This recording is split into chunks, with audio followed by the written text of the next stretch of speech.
حضرت عمر رضی اللہ تعالی عنہ تشریف فرما تھے اپنے دربار میں، تو ایک صاحب آئے اور کہا یا عمر لا تنسا موتک، عمر اپنی موت کو نہیں بھولنا۔ یار بھرے دربار میں کسی کو یہ بات کہی جائے تو اس کا رد عمل کیا ہوگا، لیکن حضرت عمر رضی اللہ تعالیٰ عنہ یوں کانپنے لگے جس طرح بید کی شاخ کانپتی۔ اس کو قریب کیا، محبت کی، کہا اگر تو روز آ جایا کرے اور یہ جملہ مجھے کہا کرے تو تیری مہربانی ہوگی، مہینے کے بعد مشاہرہ بھی دیا کروں گا۔ روز آتا ہے، بھری مجلس میں کہتا ہے عمر موت کو نہیں بھولنا۔ ایک دن وہ آیا، آپ نے اسے بلایا، محبت کی اور اس کو مشاہرہ دیا اور الوداع کہنا چاہا، تو اس نے کہا کہ میرے سے کوئی گستاخی ہو گئی؟ کہا نہیں، کوئی ایسی بات نہیں۔ کوئی اور شخص آنے لگا؟ فرمایا نہیں۔ تذکیر موت کی ضرورت نہیں رہی؟ فرمایا نہیں، ایسی بھی کوئی بات نہیں۔ تو پھر مجھے چھٹی کیوں دی جا رہی ہے؟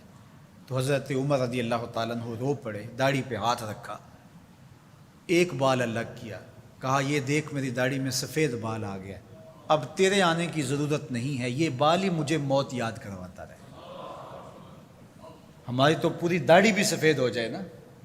میاں صاحب بولے ہڈیاں کمبن گوڈے کھڑکن تے اڑ گیا لک تیرا، ہڈیاں کمبن گوڈے کھڑکن تے اڑ گیا لک تیرا، اجے بھی بدیوں باز نہ آئیں جیو مرد دلیرا، فما اصبرہم علی النار۔ اللہ قرآن مجید میں فرماتا ہے لوگوں کا آگ پر کتنا حوصلہ ہے، کتنی ڈٹائی سے، دلیری سے کہہ دیتے ہیں یہ جہاں مٹھا اگلا کس نے ڈٹھا۔ جب ہم کسی کے جنازے کو کندھا دیتے تو ہم سمجھتے ہیں اسی کے جنازے کو کندھا دیا، یہ نہیں سوچتے کہ یہ وقت ہمارے اوپر بھی آنے والا ہے۔ خیر کن فلاں و غنیمت شمار عمر، زاں کے بیشتر بانگ برآیت کہ فلاں نماد۔ شیخ سعدی فرماتے ہیں کہ اے صاحب نیکی کر لے اور غنیمت شمار کر اس عمر کو، اس سے قبل کہ تیرے لیے بھی اعلان ہو جائے کہ فلاں بھی چلا گیا۔ پہلے تو سپیکروں میں اعلان ہوتا تھا، فیس بک پہ خبر آتی ہے فلاں بھی چلا گیا، فلاں بھی چلا گیا۔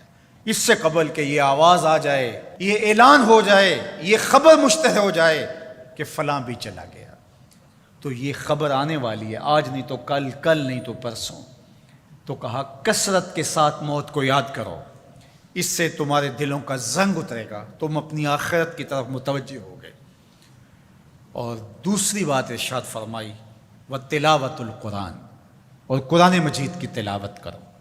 قرآن مجید کی تلاوت اگر تمہاری زندگی کا معمول بن گیا تو تلاوت ایسا نور ہے جو دلوں کے زنگ اتار دیتا ہے اور اللہ کی معرفت کا رنگ چڑھا دیتا ہے۔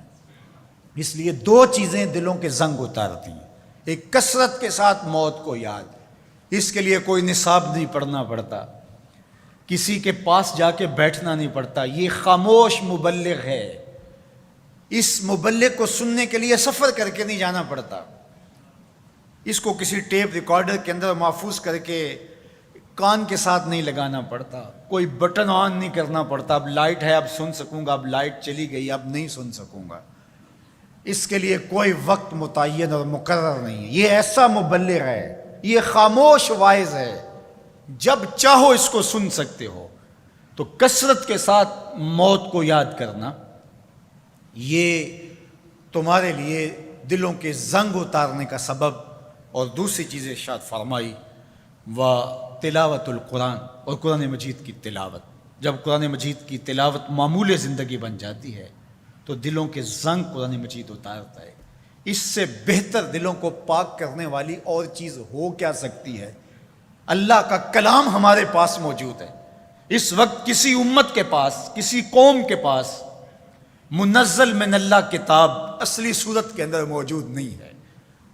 تحریف راہ پا گئی، لوگوں نے کتابوں کے اندر اپنی خواہشات کو شامل کر دیا، مشکل چیزیں نکال دی، ان کے اندر بہت گڑبڑ کر دی، لیکن قرآن مجید کسی زیر اور زبر کے تغیر کے بغیر صدیوں قبل جو سینہ محمد صلی اللہ علیہ وسلم پہ نازل ہوئی تھی آج بھی اسی طرح موجود ہے۔